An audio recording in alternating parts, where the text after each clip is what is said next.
네, 오늘 당신의 가정의 중심은 무엇인가? 네. 일단 가정의 달인데 말씀을 나누기 전에 좀 우스꽝스러운 유머를 제가 생각을 해보도록 하려고 합니다.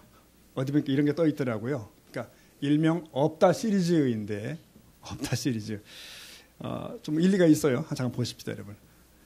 10대는 뭐가 없냐면 철이 없대요. 맞는 말이죠. 20대는 답이 없습니다. 네, 거기까지 맞아요. 이제 30대부터 좀 슬프더라고요. 30대는 집이 없다. 40대 돈이 없다. 50대 일이 없다. 60대 낙이 없다. 이게 끝난 게 아니에요. 사실은 70대가 또 있습니다. 근데 이 70대에는 이가 없다 그랬는데 우리 교회 어르신들 다시 튼튼하신 것 같고요. 80대는 여보가 없대요. 네, 90대는 시간이 없다. 100대가 아주 절정입니다. 100대 보니까 다 필요 없다. 100대 다 필요 없다. 네, 그랬습니다. 특별히 우리 교회 또 우리 어르신들은 더 영육간에 강건한 그런 날들이 될 수 있기를 다시 한번 축복합니다. 네, 여러분, 하나님은 역사의 첫머리에서 사람을 지으셨습니다. 그렇죠? 그리고 그들을 곧장 가정이라는 복된 울타리 속에 초대를 하셨습니다. 그러니까 남자와 여자를 부부라고 부르셨어요. 그들은 마음을 합하여 하나님의 동산을 관리하게 되고 서로 사랑하며 우위로 하나님을 섬기는 그런 작은 공동체가 된 거죠. 사실 그때는 교회가 필요가 없었습니다. 그들 가정이 교회예요. 그들은 하나님과 친구처럼 친밀한 교제를 이루는 그런 삶을 살았던 것이죠. 아마 그런 상태로 인류가 후손을 낳고 번성을 했다면 지구가 지금 보듯이 이런 지구가 아닐 겁니다. 거기에는 고통과 죽음이 없었고 비극과 재난이 없는 그런 곳이겠죠. 자, 그런데 그 첫 가정에 불청객이 찾아왔습니다. 죄입니다. 죄는 가족 구성원들의 마음을 산산히 흩어놓기 시작한 거예요. 죄는 부부를 갈라놓고 죄는 자식들을 갈라놓았습니다. 그래서 이 형제들이 서로 시기하여 때려 죽이는 일이 역사 초기에 있었던 것을 여러분은 아십니다. 그리고 그들의 후손들은 대대로 비극을 만들어냈고 비극을 만나게 됩니다. 모든 것이 뒤엉클어진 거예요. 뒤죽박죽된 거죠. 가정도 원래 그런 가정이 아니었던 겁니다. 부부도 원래는 그런 부부가 아니에요. 근데 다 이상해진 거죠. 지구상의 모든 가정이 감히 단언컨대 크고 작은 문제를 가지고 있습니다. 요즘 봄철은 무슨 시즌? 결혼 시즌입니다. 저도 어제 한 결혼식장 갔다 왔는데 제가 결혼했단 말이 아니라 순서를 맡아서 갔다 왔어요. 근데 결혼식장은 신랑 신부가 입장하는 양쪽에 이렇게 되게 꽃으로 장식이 되어 있죠. 아름답게. 신부의 손에는 또 우아한 꽃이 들려 있고 흥겨운 축복의 축가가 있습니다. 그러나 여기 불편한 진실이 있습니다. 결혼은 결코 꽃길만으로는 설명될 수가 없다는 것이죠. 정직한 진실을 또 말씀드리면 하나의 죄성이 있는 인간이 또 하나의 다른 죄성을 가진 인간을 한 울타리 안에서 만나는 절차, 그게 결혼입니다. 결혼식입니다. 너무 돌직구죠, 여러분. 그러므로 저들 두 사람이 얼마나 다른지 몰라요. 물론 각기 다른 가정 환경에 자랐다는 사실로 인해서 다를 수도 있지만 여러분, 본질적으로 저들은 각각 자기 중심적으로 사고하는 존재들입니다. 그러니까 너는 너 중심이고요. 원래 나는 나 중심이에요. 그러니 서로 안 맞을 수밖에요. 여러분, 유명한 책 아시죠? 화성에서 온 남자, 금성에서 온 여자. 아주 유명한 책입니다. 핵심은 뭐예요? 신랑과 신부는 다르다는 거예요. 남편과 아내는 다르다는 것입니다. 저들 둘은 달라도 너무 다르다는 것이 그 책의 핵심이에요. 그러면 이토록 이질적인 존재 둘이 한 울타리 안에서 살아낸다고 하는 것은 여러분, 애초에 불가능한 일입니다. 원래 안 되는 일이었어요. 그래서 우리 얼핏 보면 참 공부도 많이 하시고 직장에서 능력이 있고 뭐 그런 다 성인들이지만 막상 저들 가정 안에 들어가 보면은 일상이 어린아이들과 같은 거예요. 부딪히고 다투고 자기 주장 계속하고 기싸움하고 고집 부리고 덩치 큰 아이죠. 서로를 멸시하고 삐지고 말 안 하고 심지어는 폭력이 난무하고까지 합니다. 이게 별일이 다 벌어지는 거죠. 원래 하나님이 이런 가정 만든 적이 없지만 이게 이렇게 망가진 거예요. 여러분, 각자의 이기주의가 맞부딪히면서 깨어지는 소리가 굉장히 크게 작게 주변에서 나타나는 거예요. 여러분, 더구나 21세기 오늘 아닙니까? 오늘날 우리 주위에서 너무나 많이 봅니다. 아프지만 어쨌든 어려움을 겪다 결국은 끝에 가버리는 이런 가정들 많이 봅니다. 한마디로 설명할 수 없는 어려움이 있죠. 근데 가장 많은 이유를 끄집어내 보니까, 통계를 보니까 성격 차이랍니다. 성격이 다르고 기질이 달라서 결국은 너와 나는 같이 살 수가 없다는 거예요. 여러분, 이것을 생각해야 됩니다. 원래 달랐습니다. 네, 그 다름을 전제하고 들어가는 것이 원래 결혼이라는 문이거든요. 근데 처음엔 뭐 눈이 가려워져서 못 봤는데 제정신 차리고 보니까 이게 너무 다르더라. 뭐 이렇게 설명할 수 있을지 모르지만, 제가 근자에 한 주례사에서 말씀한 적이 있었죠. 이 얘기는. 이 부부 문제에 관한 TV 이제 토크쇼라는 거, 이렇게 여러 게스트들 유명인 나와서 둘러앉아가지고 한마디씩 하는 거 있잖아요. 그 쇼. 그 한가운데 우리 한국 영화 여배우의 좌장이라 할 수 있는 엄영란 씨가 있더라고요. 근데 그가 이런 말을 하는 걸 제가 귀역에 들었습니다. 내가 영화 170편에서 남의 인생, 남의 여자들의 인생을 살아봤는데 막상 내 인생은 쉽지 않더라. 그랬어요. 이해되시죠? 무슨 말인지? 그러면서 그는 자기가 겪었던 부부의 어려움을 참 진솔하게 얘기를 많이 하더라고요. 이 결혼 생활이 힘들었던 날들을 한숨을 쉬면서 얘기를 하고, 그러면서 이런 얘기, 애들 셋이 그 결혼 생활을 지키게 하는 끈이었다는 고백도 하더군요. 특히 시댁 문제, 시집의 문제는 어떻게 해볼 수 없는 어려운 것이었다는 말도 했습니다. 그가 결론처럼 한 말을 제가 기억합니다. 그저 나이만 먹으면 결혼하는 것으로들 아는데 그게 단순치가 않다.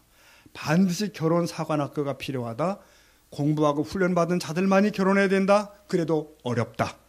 이렇게 얘기했어요. 그는 아주 값비싼 인생의 대가를 지불하고 얻은 결론입니다.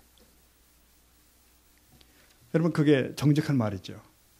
우리가 자동차 운전면허, 이종면허 하나 따는 것도 그냥 주는 거 아닌데, 하물며 일생을 남편 노릇한다, 아내 노릇한다. 굉장히 어려운 일이죠. 더구나 게다가 아빠 노릇까지 하고 엄마 노릇까지 한다? 보통 문제가 아닙니다. 뭐 서당계 3년이면 뭐 글을 읽는데 살다 보면 되겠지. 이렇게 해서 갈 문제가 사실 아니라는 얘기죠. 네, 전에는 그런 말이 통했습니다. 왜냐하면 억눌리고 살고 배고프게 살아도 그게 인생 일연이. 그리고 살았거든요. 그리고 참고 살았단 말입니다. 그래서 옛 어른들 얘기, 시집 가서 뭐 벙어리 3년, 규모거리 3년 뭐 이런 식으로 살았다잖아요. 이런 식으로 가정을 지키고 자리를 지켜왔다는 것입니다. 그러나 요즘은 어때요? 다 너무들 똑똑하십니다. 다 자기 가치관을 다 따로 갖기 시작하고 각자 자기 계산 다 할 수 있고 할 말 다 하게 됩니다. 그래서 내 자존심 상하면 모든 것이 끝장날 수밖에 없는 그런 자리까지 와 있어요. 여러분, 주변에서 우리는 아프게 가정의 파탄 얘기들 듣긴 듣습니다. 근데 듣다 보면 또 어이가 없다는 말을 할 때가 있어요. 뭐냐면 그 부부가 왜 싸우기 시작했대? 그러면 뭐 양말 때문에 그랬대. 양말 벗어 함부로 논다고. 또 치약을 함부로 짜서 막 짜가지고 그랬대. 이런 얘기. 청소하지 않는 문제 때문에 결국 그렇게 됐대. 여러분, 어떻게 양말이 문제고 사실은 치약이 문제인가요? 그거 아니거든요, 사실은. 그것 때문에 그렇게 된 게 아니고, 여러분, 애꿎은 양말이 무슨 죄가 있습니까? 치약이 무슨 잘못이 있어요? 그거 아닙니다. 문제의 뿌리는 사실 하나입니다. 하나. 뭐라고요? 각자 그 안에 또아리 든 죄가 있다고요. 즉, 내 안의 죄성의 핵심이에요. 뿌리가 그거 딱 하나예요. 모든 다툼과 억지, 폭력, 이기심, 이게 모양은 다 다르지만 뿌리는 하나입니다. 네. 그 뿌리에서 나오는 거예요. 그게 우리가 예수 믿어 새 사람 된 이후에도 남아있다니까요. 옛사람, 옛 본성, 자아, 그게 남아있어요. 그게 사소한 다툼거리들 빌미 삼아가지고 튀어나옵니다. 이렇게 튀어나오고 저렇게 튀어나오고. 여러분, 우리가 그리스도 안에 새 사람 된다는 게 뭐라고요? 요즘 계속 그 얘기하고 있는데, 우리의 죄된 본성의 죽음을 죽었다고 그러시니까 인정하고 난 죽었대. 이제 내 안에서 그리스도께 다시 사신다는 것을 확인하고 누리고 시인하고, 그래 나는 죽었고 다시 살았어. 나 옛사람은 죽었고 나는 새 생명으로 사는 자야. 내 안에 그리스도께 살아계신 거야. 이걸 수시로 확인하고 인정하는 것이 그리스도인의 삶인 줄 믿습니다. 여러분, 이 끊임없는 시인이 부부 생활에도 적용될 수 있어야 된다는 거예요. 가정 생활에서도 실천될 수 있어야 한다는 거죠. 그럴 때 부부간의 용서가 가능합니다. 그럴 때 부모와 자식 간의 화해가 드디어 가능한 거예요. 나나 아내나 다 하나님 앞에 있어. 우리는 다 용서받은 죄인일 뿐이야. 이런 마음들. 그럴 때 나의 자아가 죽고 내 안에 새 사람이 생동하는 것입니다. 새 삶이 가능해지는 거죠. 어디서 이런 글을 봤는데 이렇게 써 있더라고요. 가정에서도 죽어야 한다. 이런 글이 있었어요.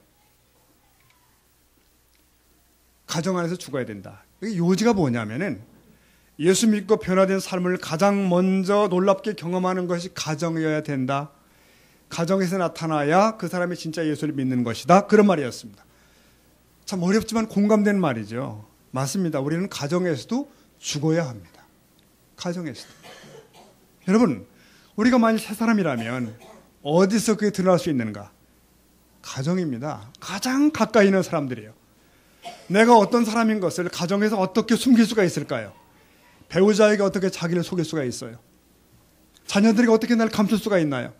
우리의 신앙의 실력은 맨 먼저 가정에서 적나라하게 보일 수밖에 없습니다. 그러므로 가정에서 나는 죽어야 돼요. 이해되시죠? 무슨 말인지? 하지만 안타까운 것은 여러분 어떤 성도들 중에 정반대 현상이 나타나는 경우가 많다는 거예요. 그래서 교회 안에서는 굉장히 예수를 잘 믿는 사람처럼 보이는데 가정에 돌아가면 전혀 아니더라. 그런 신뢰를 못 받는 이들이 뜻밖의 많다는 조사가 있습니다. 전에 제가 기독교 학교 근무할 때 학교에서 학생들 이제 이렇게 종교조사를 한 적이 있습니다. 부모의 종교와 내 종교를 표시하라 그런 건데 기독교인이면 O 아니면 X 이렇게 하는 건데 이런 경우들이 있죠. 부모는 O 공표 둘 다 쳤는데 자기는 뭐예요? 세모. 이 세모가 뭐야? 불러서 개인 상담하다 보면 우리 아버지와 어머니는 교회 가서 잘하시는데 집 오면 딴판이기 때문에 나는 기독교 안 믿겠다. 그럼 세모는 뭐냐? 지금 교회 안 나가면 뭐든 터지니까 교회는 나가지만 내가 성인 되면 절대 안 믿겠다. 요게 세모더라고요. 부모는 O인데 자기는 세모예요. 되게 좀 슬픈 얘기죠. 여러분, 저나 여러분이 어찌 완전한 부모가 될 수 있겠습니까? 완전한 신앙이 어디 있겠어요, 여러분? 그러나 그럼에도 부족하고 여러분 애쓰셔야 합니다. 방향은 바로 잡으셔야 되는 거예요. 그래서 그래, 우리 아빠 엄마는 그래도 신앙인은 맞아. 문제가 생기면 기도하더라. 다툼이 생겨도 신앙 안에서 해결하더라. 그리고 우리들을 위해 기도하더라. 이런 기억과 추억들이 아이들 일생의 재산입니다. 그리고 그런 자세를 가지셔야 되거든요. 우리가 조심해야 되는 건 뭐냐면은 가까운 사람에게 함부로 하는 겁니다. 가까운 사람에게. 그러나 여러분, 가까울수록 예의를 지키라는 말도 있습니다. 그게 누구겠어요? 대표적인 게 가족입니다. 가족. 여러분, 가족도 관계잖아요. 우리가 이 땅을 살아가면서 인간관계가 얼마나 중요한지 여러분 잘 아십니다. 그래서 사회생활에서 배겨내려면 인간관계 비틀어지면 다 끝나잖아요. 윗사람한테 잘하고 아랫사람 잘 대하고 동료 관계 만들고 이렇게 합니다. 그래서 좋은 평가 들으려고 애를 많이 쓰시는 거예요. 그렇다면 여러분 질문해 보십시오. 그만큼 가정에서 배우자에게, 부모께, 자녀에게 잘 하시나요? 가정 밖에 있는 사람들에게 하듯이 가족에게도 좋은 평가를 받기 위해 여러분 신경을 쓰십니까? 이런 설교하다 보면 저도 무지하게 힘듭니다. 저도 잘 못하니까. 근데 가정의 달이 안 끝나네요. 계속 해야 됩니다. 네.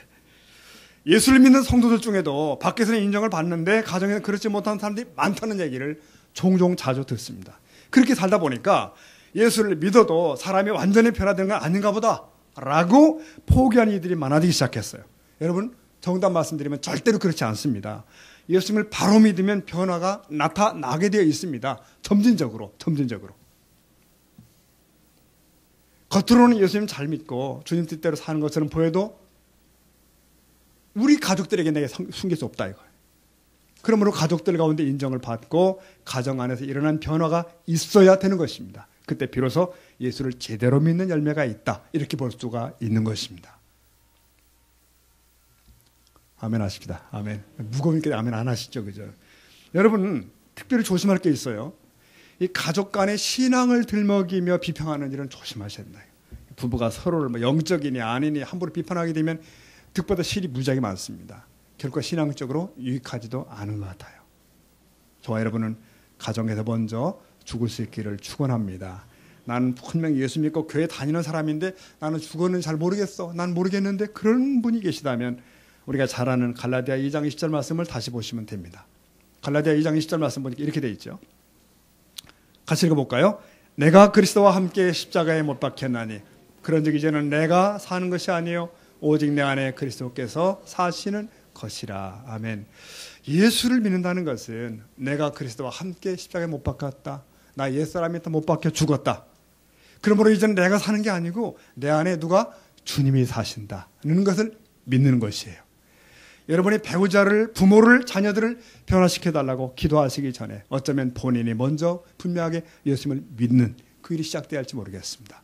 예수를 믿는다. 나는 죽었다. 예수 믿는 이제 내 새 생명이셔. 이제 내가 사는 건 주님이 사시는 거야. 이런 사실을 가정 안에서 분명하게 고백할 수 있는 우리가 되길 바랍니다. 그게 주님이 원하시는 거예요. 근데 문제는 우리 가족 안에 그래도 같은 믿음 가지면 좀 나은데 이게 믿음이 다른 이들이 살 때 어렵습니다. 한 지붕 세 가족 이렇게 되면 어려워지거든요. 참 힘듭니다. 예수를 믿어서 새 인생의 목적을 가지고 사는 식구와 전혀 다른 생각을 갖고 사는 식구가 같이 살 때 굉장히 힘들지요. 특히 내 맘대로 다루고 내 맘대로 키울 수 있을 줄 알았던 아들이나 딸이 부모의 신앙을 거절할 때는 절망감이 들기도 합니다. 가족뿐입니까, 여러분? 자주 얼굴을 대하며 살아야 되는 형제, 친척들의 경우도 마찬가지죠. 이런저런 가정의 대소사 논의할 때마다 불거지는 신앙적 갈등이 만만치 않아요. 정말 힘듭니다. 이때 어떻게 할 것이냐 이거예요. 우리는 성경 말씀을 압니다. 주 예수를 믿어라. 그러면 너와 내 집이 구원 얻겠다. 이 말씀을 우리는 알고 있단 말이죠. 사실 그러한 일들이 주변에서 간증처럼 벌어지고 있는 것도 사실이에요. 문제는 당장 내 집안에서 어떻게 나는 할 것인가? 이 부분이죠. 첫 번째는 역시 기도입니다. 불신 상태의 그의 이름을 주님 앞에 들고 나가는 거예요. 끊임없이, 지속적으로, 규칙적으로. 마치 어거스틴의 어머니가 그 아들의 이름을 20년 이상 부르며 나갔던 것처럼. 두 번째는 보여줌이랍니다. 보여줌. 왜? 신앙은 이론이 아니고 결국 삶이기 때문에 그런 거죠. 그 삶을 안 믿는 그에게 보여주는 일이 중요하다. 이보다 중요하고 어려운 과제는 없습니다. 결국 전도는 전도자가 하는 일인데 그가 복음을 안고 살아가는 자임이 보여져야 된다는 거죠. 우리는 크리스찬 부모로서의 모습을 고민해 볼 필요가 있습니다. 또는 크리스찬 형제로서 다른 형제에게 어떻게 보이는지도 고민할 필요가 있어요. 그리고 남는 것 세 번째가 인내랍니다. 인내. 왜? 실로 억지로 강요될 수 없는 것이 신앙이라는 거죠. 이 신앙 문제를 놓고 격한 토론을 벌이고 다투는 것은 백해무익입니다. 그렇게 이기면 사람을 잃습니다. 즉 참음으로 기다릴 필요가 있어요. 이 기다리는 시간 동안 나는 당신을 사랑한다. 당신을 신뢰한다. 이것을 보여주는 것이 중요하고 너를 존중하며 너를 믿는다는 자세를 계속 가지고 대하는 것. 인내. 이것이 필요합니다. 기도와 보여줌과 인내. 이것이 우리 가정의 식구들을 또 친척들을 결국은 같은 믿음의 사람으로 끌어당기게 될 줄로 믿습니다. 그런 일이 있길 축복합니다. 자, 오늘 이런 객관적 보편적인 말씀을 드리면서 선택된 본문으로 오늘 매듭을 하려고 합니다. 자, 오늘 우리가 읽은 본문은 파탄에 처한 한 가정을 얘기하고 있습니다. 어버이절에 가장 많이 선택되는 아마 본문일 수도 있습니다. 보세요. 홀로 고향으로 돌아가려는 시어머니를 향한 과부 며느리 고백이 정말 감동적입니다. 일단 이 고백은 며느리가 시모에게 드릴 수 있는, 자식이 부모에게 드릴 수 있는 가장 효도의 극치 같은 말이에요. 보세요. 내 남편이 이미 죽고 없는데 시어머니가 무슨 소용이냐 이거예요. 그를 따라간다 무슨 영화가 있겠어요, 여러분. 그럼에도 끝까지 늙은 시모를 함께 가겠다고 하는 이 고백은 놀라운 효도입니다. 그러나 제가 볼 때 이 본문은 그 효도 이상의 가치와 교훈을 가지고 있는 것이 이 본문입니다. 룻은 모압 사람이죠. 이 혈통을 볼 때 이스라엘 사람들이 이방인이고 원래 이들은 이스라엘 회중에 들어올 수 없다는 그런 족속입니다. 자, 이 시어머니는 이 며느리들을 친정으로 돌아가라고 권합니다. 이 시모의 제안에 한 며느리는 망설이다 돌아가죠. 그러나 룻은 완강하게 거절하면서 끝까지 시어머니를 따라 시어머니의 고향인 어디? 베들레헴으로 가겠다고 고집을 하는 거예요. 여기서 룻의 말을 다시 한번 들어보겠습니다. 1장 16절 보니까 룻이 말씀드리기를 내게 어머니를 떠나며 어머니를 따르지 말고 돌아가라 강권하지 마십시오. 그렇게. 왜? 어머니께서 가시는 곳에 나도 갈 것이고 어머니께서 머무시는 곳에 나도 머물겠다는 거예요. 밑줄 치는 부분 다 같이 시작. 어머니의 백성이 나의 백성이 되고 어머니의 하나님이 네, 이런 고백. 그리고 17절 가보면 그렇게 제가 안 하면 누가 벌 줘요? 하나님이 벌 줄 거라는 것입니다. 자, 룻이 이렇게까지 소망이 없어 보이는 끝장난 집에, 이 시집에 남겠다고 하는 고집하는 근거가 무엇인가? 단지 인간적인 도리에 최선을 다하고 효도하고자 하는 것일까? 혹은 또 다른 무슨 계산이 있을까? 어떤 미련이 있을까? 다 아닙니다. 여러분 본문을 잘 눈여겨보시면 바로 하나님 때문이에요. 즉 신앙 때문에 그 결정을 하는 겁니다. 보세요. 룻은 이방의 신을 모압 쪽의 부족신이 있거든요. 그 신을 섬기는 사람이었습니다. 그런데 그녀는 자기 땅에 흘러들어온 유대인 이스라엘 사람을 만나고 결혼하면서 야훼 하나님의 이름을 발견하게 되고 그 하나님을 깨닫게 됩니다. 그 하나님을 자기의 유일신으로 맞이하게 됩니다. 그런데 남편이 자식도 없이 죽었고 시댁은 유대 땅으로 돌아간다는 거예요. 그러면 시어머니가 돌아가고자 하는 그 유대 땅은 베들레헴은 자기에게 전혀 낯선 땅입니다. 정말 낯선 땅 가는 거 힘들죠, 여러분. 이런 상황인데 이 가정을 끝까지 지키며 이 낯선 땅에서 시어머니와 함께 살겠다고 결심한다고 하는 거 상식으로 안 되는 얘기입니다. 단지 이 가정에 누가 계시다고요? 하나님의 계시다는 사실 때문이에요. 그녀에게 당신 앞으로 어떻게 살 거야? 라고 하는 질문이 중요치 않았습니다. 이 대책 없는 가정에 남고자 하는 가장 절박한 이유는 하나예요. 오직 여호와 하나님의 신앙 때문에. 룻은 이 신앙을 선택한 결과로 닥쳐올 현실이 얼마나 빡빡하다는 걸 눈치챌 수 있을 거예요. 어쩌면 죽을 때까지 과부 어머니와 함께 초라하게 가난하게 살지도 모른다는 사실을 봤을지도 모르겠습니다. 여러분, 우리는 이 룻의 인생을 그의 이미 끝까지 우리는 다 알고 있습니다. 하나님께서는 나오미와 이 룻의 가정에 말로 형언할 수 있는 복을 주셨지요.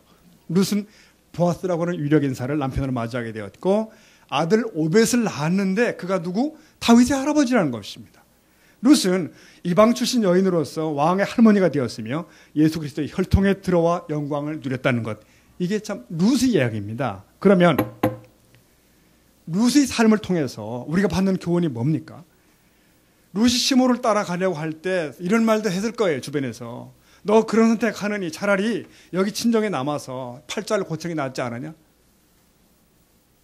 누구나 상식적으로 그런 얘기 했을 거예요. 하지만 룻은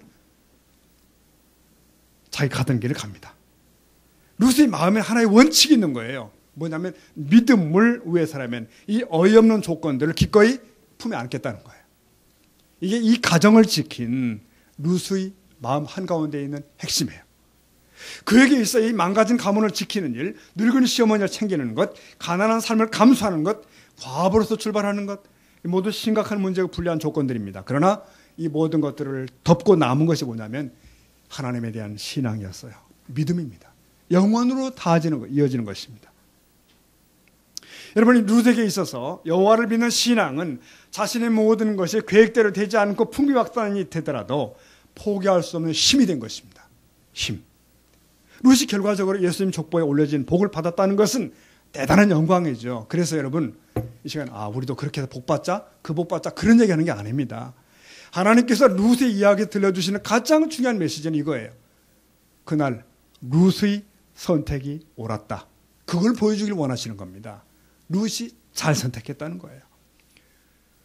룻은 자신에게 주어진 환경 가운데서 이 망가진 환경 가운데서 이것을 결정하면서 하나님을 믿는 신앙의 가장 중요한 판단의 준거가 된 것입니다. 자기의 행복이 목표가 아니었다니까요.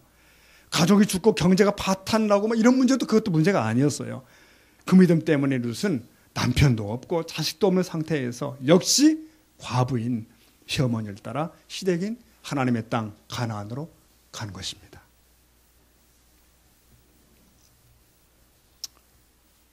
우리들이 모든 살아가는 환경, 부부간의 문제, 자녀들의 문제, 가정의 문제, 모든 것이 다 우리 앞에 있고 이런 것들을 판단하고 생각하는 여러 가지 기준들을 가지고 있는데 모든 그리스도인들이 영원한 판단의 기준은 이거라는 거예요. 본문은 그 얘기입니다.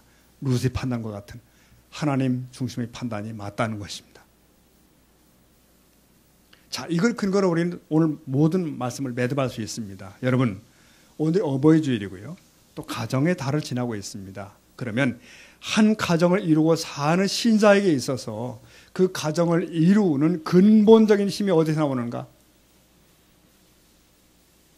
그 가정에 버텨내는 근본적인 힘이 어디서 나오는가? 하나님입니다. 하나님에 대한 믿음이라는 거예요. 그렇기 때문에 배우자를 바라볼 때도 하나님이 짝지어 주셨대. 그 믿음 그냥. 자식을 바라볼 때 어떤 때는 외수덩어리 같지만 하나님 맡기신 책임이래. 그 믿음. 그러므로 오늘도 우리가 인내하며 사랑을 회복하며 그 자리를 지키며 그렇게 가는 것입니다. 이게 룻이 보여주는 대목이에요. 사랑하는 여러분, 오늘 나의 삶에 있어서 혹은 내 가정에 있어서 가장 중요한 것이 무엇인지요? 내 가정의 이야기를 풀어나가는 주제가 무엇입니까? 내 가정을 보호하는 힘이 무엇이에요? 내 가정에 관한 이야기를 이웃에게 나눌 때 가장 빈번하게 등장하는 주제가 무엇입니까? 내 가정의 자랑은 무엇이고요? 내 가족의 평안을 보장하는 근거가 어디에 있습니까? 이 수많은 질문에 우리가 하나님이라고 대답할 수 있기를 바랍니다. 이거 오늘 핵심이에요.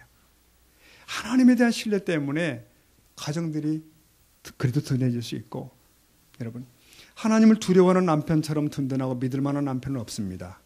내가 보고 돕지 못하는 곳에서도 하나님께서 그와 함께 하실 것이기 때문입니다. 하나님을 경외하는 여자처럼 믿을 만한 아내는 없는 거예요. 그녀가 연약하더라도 하나님께서 도우실 것이기 때문입니다. 하나님을 의지하는 자녀처럼 든든한 사람은 없는 것입니다. 그가 하나님 무엇을 하든 하나님께서 지키실 것이기 때문입니다. 네, 가정은 인간의 힘과 욕심과 인격에 의해서만 지켜지는 거 아닙니다. 세상의 흐름과 풍조에 발 맞춘다고 지켜지는 건 아닙니다. 가정을 설계하시고 허락하신 하나님에 의해서만 견고해질 수가 있습니다. 여호수아 말씀을 제가 한번 떠올렸습니다. 그가 새 땅에 들어가며 자기 민족들에게 한 얘기가 그거 아니에요. 너희가 오늘날 섬길 자를 택하라. 그러면서 한 말이 오직 나와 내 집은 여호와만을 섬기겠노라. 오직 나와 내 집은 여호와만을 섬기겠노라. 그 믿음이 그를 지켜내고 그 가문을 지켜냈던 것을 우리는 압니다.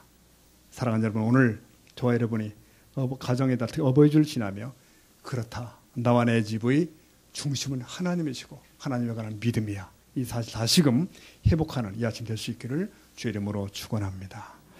기도하시겠습니다.